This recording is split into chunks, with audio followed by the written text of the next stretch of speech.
Hey guys, I welcome you all to Bhadra IS Academy. This is the day 17th of our Assam specific current affair compilation for APSC Prelims 2024.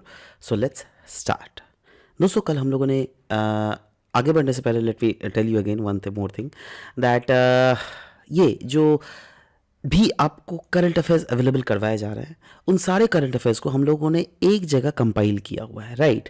और उसका playlist का link जो है यहाँ पर देखिएगा, इस वीडियो के डिस्क्रिप्शन सेशन में ऐसा एक आइकन बना हुआ रहेगा एपीएससी प्रीलिम्स 2024 प्लेलिस्ट, वहाँ पर आपको मिल जाएगा जहाँ पर सारे वीडियोस जो है एक ही जगह कलेक्ट किए हुए हैं। तो उसको आप क्लिक करके सारे वीडियोस को एक ही जगह एक्सेस कर सकते हो, ठीक है।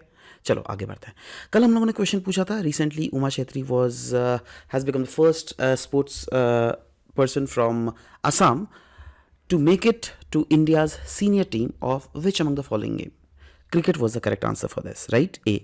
And consider the following statement regarding Ambubachi Mela. दो statements दिए हुए थे that ये एक annual celebration है of menstrual cycle of goddess Kamakhya and it is also known as tantric fertility festival. So दोनों ही बिल्कुल सही थे, तो C will be the correct answer for this, right? Next, हम लोग आज के सेशन में बात करेंगे सारस मेला के बारे में। सारस मेला स्टैंड्स फॉर, ये एक शॉर्ट फॉर्म है जिसका फुल फॉर्म है sale of articles of rural artisan society. अब देखो, ये सारस मेला सिर्फ और सिर्फ आसाम में ही कंडक्ट नहीं किया जाता है, डिफरेंट पार्ट ऑफ इंडिया में कंडक्ट किया जाता है जिसमें आसाम भी है। अच्छा, इस प्लेटफॉर्म के थ्रू क्या शोकेश किया जाता है, जितने भी सारे रूरल रीजन में आर्टिशंस है ना, आसाम में तो आर्टिशंस की कमी है नहीं, राइट। तो सारे आर्टिशंस अपने स्किल्स और प्रोडक्ट को इस मेला में ले आते हैं और लोग जाते हैं इन प्रोडक्ट्स को खरीदते हैं। तो से बेसिकली ये सेल्फ हेल्प ग्रुप है from all over the Assam will come and sell their product in this Saras Mela. तो सारस मेला ये कहीं ना कहीं एक मार्केटिंग प्लेटफॉर्म है जो क्या सेल्फ हेल्प ग्रुप्स को प्रोवाइड किया जाता है, जिसको स्टार्ट किया गया under the Assam state rural livelihood mission के अंडर, ठीक है। चलो आगे बढ़ते हैं। हम लोग बात करेंगे नॉर्थ ईस्ट गैस ग्रिड के बारे में। यह एक नेचुरल गैस पाइपलाइन ग्रिड है जो कि 1656 किलोमीटर पाइपलाइन एक्सटेंशन है ऑफ प्रधानमंत्री ऊर्जा गंगा प्रोजेक्ट, जो क्या कनेक्ट किसको करता है, गुवाहाटी को कनेक्ट करता है with all the major cities, that is Itanagar देख लो, दीमापुर, कोहिमा, इम्फाल, ऐजवाल या फिर अगरतला। ये इन टोटल कवर करता है 8 स्टेट्स नॉर्थ ईस्ट रीजन में और it is a part of hydrocarbon vision 2030 of north east. Indradhanush gas grid limited एक जॉइंट वेंचर कंपनी है ऑफ 5 कंपनीज जिसमें आता है IOCL, ONGC, GAIL, OIL and NRL, right. इसको डेवलप किया गया under one nation one grid project के under. Next हम लोग बात करेंगे स्प्लिट स्प्रिंटर टाइमर के बारे में, क्योंकि एक असमीज स्पोर्ट्स साइंटिस्ट है जिनका नाम है डॉक्टर इकरम हुसैन। यह एक प्रोफेसर है अलीगढ़ मुस्लिम यूनिवर्सिटी के और इन्होंने एक बहुत ही रेयर फीट को अकम्प्लिश किया है। इन्होंने पेटेंट करवाया है एक split sprint timer. Split sprint timer, ये जो स्प्रिंट करते हैं ना, तो उसमें एग्जैक्ट जिससे टाइमिंग दिखा सके उसका एक टाइमर को पेटेंट करवाया। इससे पहले ऐसा नहीं है दैट टाइमर नहीं दिखाया जाता था, राइट। बट इससे पहले क्या होता था ना, जैसे सोचो आप 30 सेकेंड्स 20 माइक्रो सेकेंड्स, राइट। तो 20 के भी बाद वाला जो फर्दर माइक्रोज में आता है, राइट, उन सेकेंड्स को कैलकुलेट किया जा सकता है इस टाइमर के थ्रू। और क्योंकि ये असमीज स्पोर्ट्स साइंटिस्ट है जिनका नाम है डॉक्टर इकरम हुसैन, इन्होंने ये पेटेंट करवाया, तो undoubtedly it is a very matter of proud for whole Assam. And yes, doctor Hussain is also known figure among the country's physical education and sports scientist. He is known for research in sport biomechanics, right. So yeah next हम लोग बात करेंगे Wangala festival के बारे में। इस Wangala festival को हम लोग एक अलग अलग नाम से भी जानते हैं जिसका नाम है द 100 ड्रम्स। यह बेसिकली एक हार्वेस्ट फेस्टिवल है जो कि सेलिब्रेट किया जाता है गारो ट्राइब के द्वारा। और गारो ट्राइब कहाँ कहाँ रहती है, ऑफ कोर्स मेघालय में तो मेन रहता ही है, गारो खासी जानते हैं, बट साथ ही साथ नागालैंड और आसाम के पार्ट्स में भी ये गारो ट्राइब्स रहते हैं। कुछ कुछ पार्ट ऑफ बांग्लादेश में भी मिलते हैं ये Garo tribes. The member of Garo tribal community perform this Wangala dance in the occasion of Wangala festival. Next हम लोग बात करेंगे नॉर्थ ईस्ट रीजन विजन 2020 के बारे में। नॉर्थ ईस्ट रीजन विजन 2020 एक डॉक्यूमेंट है जो क्या प्रोवाइड करता है एक फ्रेमवर्क जिससे ओवरऑल नॉर्थ ईस्टर्न रीजन में डेवलप लाया जा सके। पूरे नॉर्थ ईस्ट के जो 8 ओवरऑल स्टेट्स है सब में डेवलपमेंट लाया जा सके।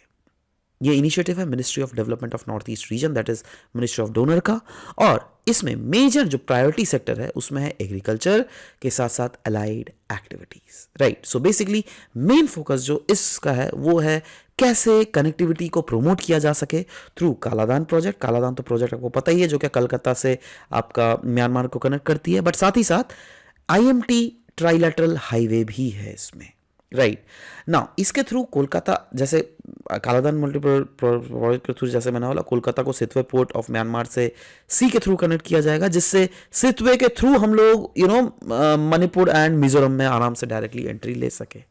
और IMT ट्राइलेटरल हाईवे जो है ये ऑफकोर्स कनेक्ट कर रहा है मणिपुर के मोड़े को टू थाईलैंड के मायसौत वाया म्यांमार का यंगॉन। तो देखो यही है, म्यांमार में यंगॉन, मणिपुर के मोड़े और थाईलैंड का मायसौट को ये कनेक्ट करता है ये रीजन, राइट।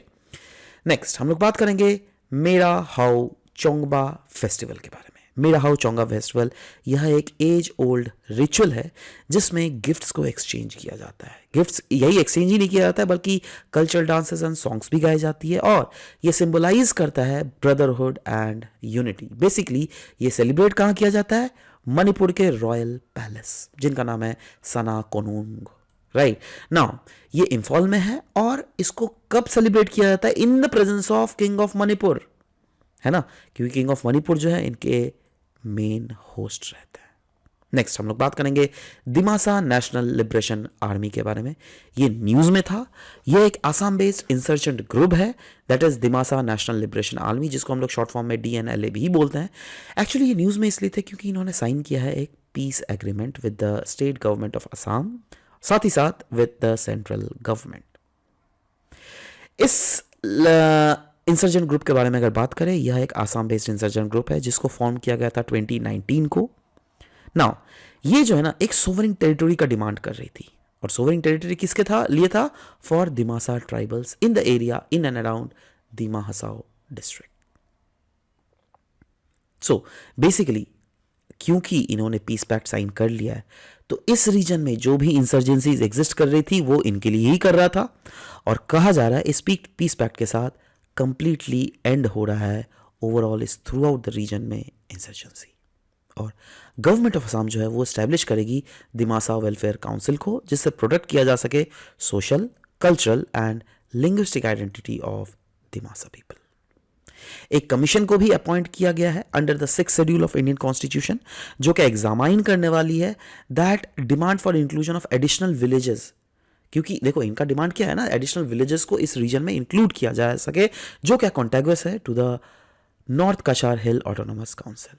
नाउ ये एक स्पेशल डेवलपमेंट पैकेज भी दिया गया है इनके लिए, जो क्या है 500 करोड़ रुपए का, और इसको प्रोवाइड किया जाएगा by government of India and government of Assam over the आने वाले 5 साल, जिससे रिहैबिलिटेट किया जा सके वैसे आर्म्ड कैडर्स को जो कि मिलिटेंट ग्रुप में थे ऑफ दिस मिलिटेंट ऑर्गेनाइजेशन। ठीक है। Next, Rajabala Das, she was in news. ये एक बहुत बड़ी नाम है असम के हिस्ट्री में, क्योंकि it's being said that she was a true pioneer of women's higher education in Assam. In fact Guwahati में जो एक कॉलेज है हैंडी कॉलेज, उनकी भी फाउंडर रही है, राइट। सो इसीलिए तो बोला जाता है ना, she was one of the biggest pioneer of women higher education in Assam. Rajabala Das, यह कन्विक्शन था, मतलब इनका कन्विक्शन था, और इनका conviction was driven by 2 believes. First is women education जो है वो प्रायोरिटी में होना चाहिए, क्योंकि नेशन को बिल्डअप करने के लिए वुमेन का एक बहुत ही इंपॉर्टेंट योगदान है, और हमें वुमेन्स को एम्पावर करना पड़ेगा थ्रू एजुकेशन, राइट। तो ये चीज इनका ये था। इनफैक्ट उनके ऑटोग्राफी में जो है उन्होंने इनका नरेट किया गया है that her struggle to get formal education in a male dominated society framework was too damn tough, and उन्होंने नरेट किया दैट कैसे how did she got that I mean she inspired the whole Assam to get that formal education. Next हम लोग बात करेंगे असम सिट्रोलेना के बारे में। यह एक नेटिव स्पीशीज है असम का, citronella. Citronella is very important grass species. Actually ये एक ऐसा ग्रास स्पीशीज है जिससे स्ट्रॉन्ग सिट्रस सेंट्स निकलता है, वो आप किसके लिए काम कर सकते हैं, इसको एज एन एसेंशियल ऑयल तो यूज़ कर ही सकते हैं, बट साथ ही साथ इससे आप परफ्यूम बना सकते हैं, इंसेक्ट रेपेलेंट बना सकते हैं, और एरोमा थेरेपी के लिए भी इसको इस्तेमाल किया जाता है।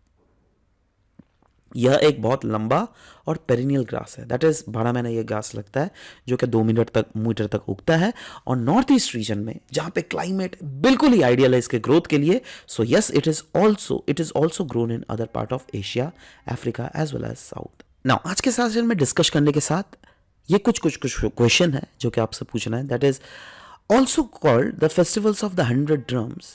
It is the harvest festival which is celebrated by a tribal community who lives in Meghalaya, Nagaland, and parts of Assam. Name that tribal community. Mishmi, Garo, Jaintia, या फिर Ao. Right? So just do write your answer in the comment section. We'll surely be checking your answer whether it is true or not. This was all about the discussion that we had for this very session. मिलते हैं आप सबके साथ next session में. Till then, bye bye. Take care.